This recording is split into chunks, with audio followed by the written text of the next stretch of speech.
If you're facing a sentencing hearing, you want to learn what steps you can take to prepare for an early release or compassionate release. Well, this article is going to help you understand the First Step Act, which is the most significant prison reform and sentence reform legislation that applies to people in the federal system that has existed in many, many years. So we created this article, just as we always do, are trying to create content that will help you understand how to get back to your loved ones at the soonest possible time. So let me just go ahead and read from this article in case you want to listen to this while you're driving, or watch it if that's what you like to do while you're on a treadmill, as I do, just to try and give you this information that you can work more effectively and deliberately toward navigating your way to the best possible outcome. So let's go ahead and read.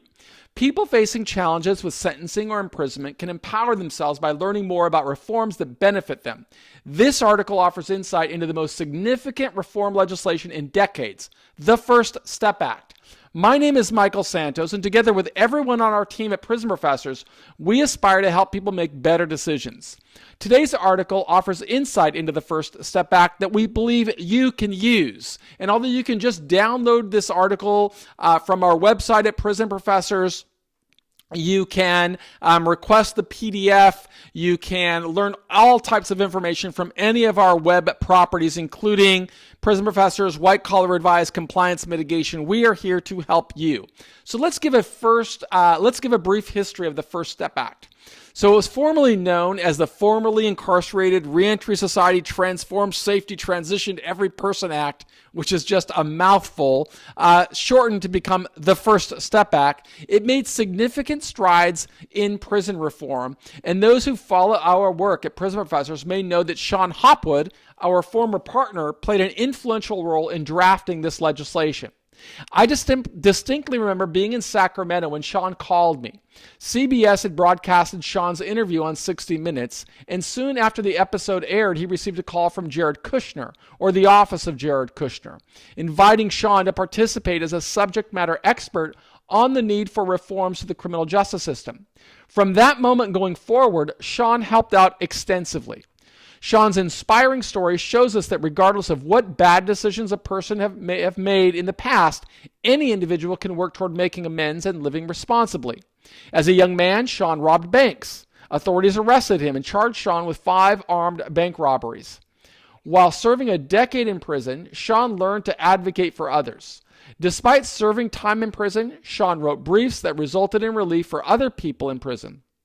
Through his work, people got out of prison early.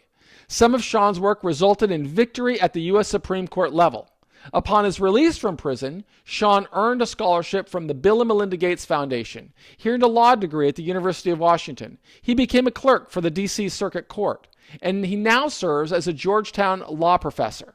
Simultaneously to all of those accomplished, Sean has always been a relentless advocate for criminal justice reform and a board member for the distinguished nonprofit known as Families Against Mandatory Minimums. Thanks to leadership efforts from Sean and others, President Trump signed the First Step Act in December 2018.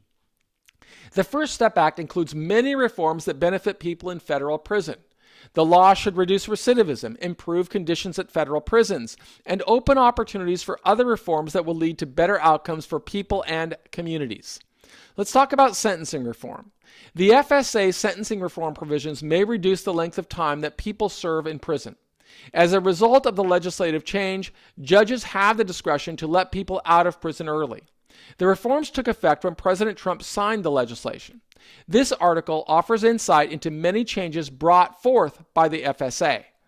Community confinement and home confinement.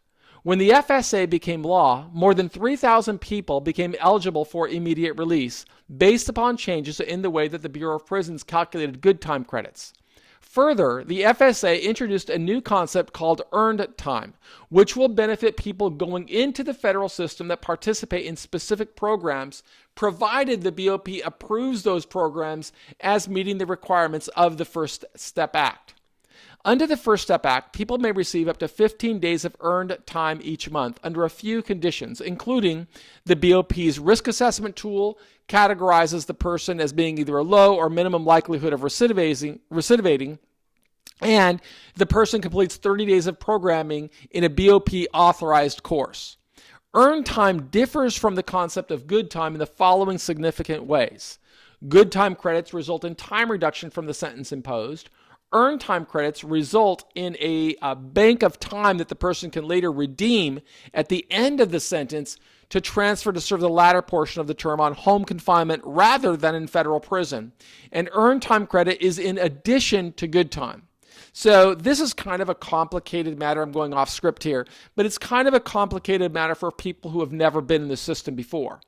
Basically, as long as you avoid problems with the criminal justice, with the disciplinary system, a person can qualify for what's called, or is going to receive good time credits.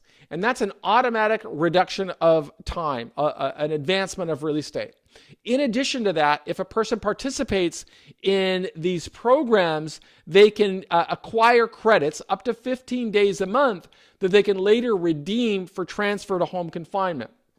Now, in an earlier article, and I provide the link here, called Lessons on RDAP Introduction, I explained kind of how the RDAP program was rolled out over many years and decades, and we can really expect the same thing with the First Step Act. What every person facing a federal sentence should be thinking about, however, are what are the red flags here that I should be paying attention to? What are the main points of interest that apply to every person in federal prison? You can read more about the early home detention in the First Step Act in the article. I'm not going to go forward and read it right here. What's much more important to understand is that this legislation gives a person a massively higher level of influence with stakeholders who can have a big decision-making authority on when this person either gets out of prison, what level of liberty this person has, and this legislation, this law did not exist when I went to prison. So it's a really big deal. But if people don't position themselves well, they're not going to be able to harness all of the benefits. So let's talk about First Step Act and compassionate release. Well, the Second Chance Act offered a step in the right direction. That did pass while I was in prison, but it had limitations. A person could only get compassionate release under the Second Chance Act if the BOP filed a motion with the sentencing court. And as I experienced, the Bureau of Prisons is an extremely conservative organization, and it would be easier to expect Santa Claus to come than it would be to expect the Bureau of Prison to put forward a motion for compassionate release. But that was only one element of the Second Chance Act. The other element of the Second Chance Act is it provided for up to a year of time in a halfway house. First Step Act really changes the game in a significant way. Before I get into compassionate release, let me just say that now, because of the First Step Act, people can truly go home and serve a significant portion of their sentence on home confinement instead of in a federal prison. So I really encourage people, understand what can you do today to sow seeds that will help. And this article will help. Let me just go ahead and read a little bit more. As a result of the First Step Act, a person in prison can file a motion for compassionate release, assuming that he adheres to the proper procedures. Now, that change in the law, on the First Step Act, made an enormous difference, providing a mechanism people in prison could use to plead their case for compassionate release through a federal judge. I see some typos here that I got to get back and fix. Prior to the passage of the First Step Act, even if a judge wanted to grant compassionate release, the mechanism did not exist. Now, assuming a person adheres to proper procedures, a judge will have jurisdiction to reconsider whether continued incarceration makes sense. To qualify for compassionate release, a person should adhere to the discipline strategy our team teaches through all of our coursework and consulting. Step 1. A person should document a strategy that will advance his or her candidacy for compassionate release. Step 2, a person should put priorities in place so that he or she pursues the plan in accordance with the strategy. Step 3, a person should create tools, tactics, and resources that will help the person build a powerful case showing why the person is worthy of compassionate release. Step 4, a person should create an accountability metric to show why the person makes a compelling and extraordinary case for consideration. And step 5, a person should execute the plan every single day, consistently documenting a strategy to advance the person's candidacy for the highest levels of liberty at the soonest possible time. Now, we have a lot of tools at Prison Professors. You've probably seen me talk about this book right here, our journaling book. All of these are really tools that we've created specifically to help people who are facing these kinds of challenges, but really are thinking, you've got to be, like I use the term, you want to be the CEO of your own life. You want to architect a strategy, right? Just consider this like you're buying a piece of real estate. You find a piece of dirt someplace. You want to do a feasibility study on that dirt before you assess, what am I going to build? Am I going to build a warehouse, an apartment building, a retail shopping center, a house? I don't know. You've got to do that same kind of self-assessment. What is the feasibility study that I can do for my life to advance the candidacy of qualifying for compassionate release? That's what we strive to show through articles like we're showing right here. There's just a tremendous amount of benefits that a person can receive as a result of the First Step Act that did not exist before. Now, I never ask anybody to do anything that I didn't do.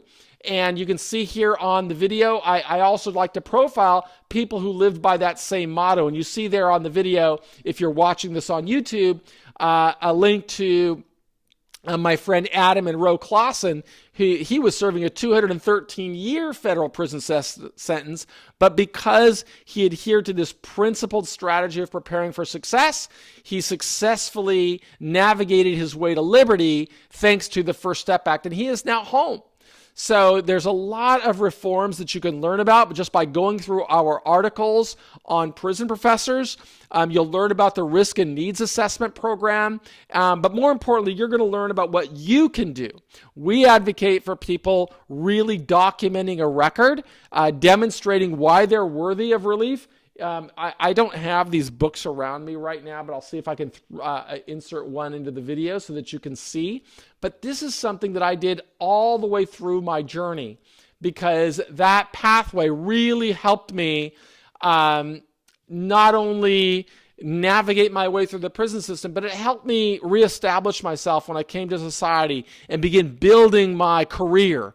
I want you to begin building your career. I want you to restore dignity. I want you to get your confidence back. And that's why our team produces all types of content on the Prison Professors platform or on our other platforms. You can get that information for free just by visiting prisonprofessors.com. You can talk with a member of our team just by filling out one of these handy little lead generation forms on our page, and you'll be able to talk to one of our mitigation experts who can help you if you want to build your own case for a stronger, more persuasive case for liberty at a sooner possible time. Learn about the basics of First Step Act. Learn about the basics of federal sentencing guideline. Learn about the basics of preparing yourself a strong mitigation strategy. Our team can help you. We encourage you to help yourself. Make sure that you don't only rely on your defense attorney to get you ready for this very difficult time.